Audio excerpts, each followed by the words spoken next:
రాజు మరియు ముగ్గురు కుమార్తెలు. ఒక ఊరిలో ఒక రాజు ఉండేవాడు. అతనికి ముగ్గురు కుమార్తెలు.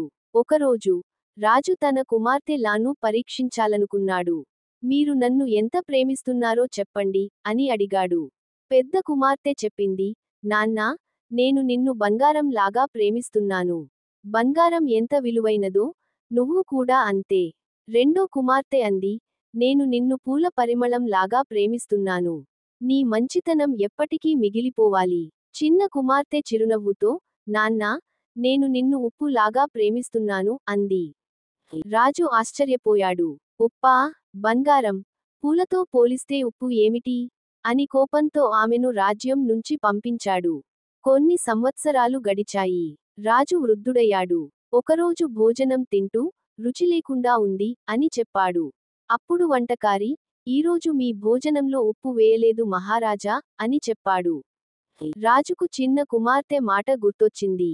ఉప్పు లేకపోతే అన్నం కూడా రుచిలేకుండా ఉంటుంది. నిజమైన ప్రేమ కూడా అలా, బయటకు కనిపించకపోయినా, ఎంతో విలువైనది అని అర్థమైంది.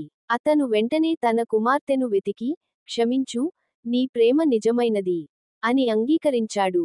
కథ నీతి: ప్రేమ ఎప్పుడూ మిఠాయిలా తీపిగా ఉండాల్సిన పనిలేదు. కొన్ని ప్రేమలు ఉప్పు లాంటి విలువైనవే.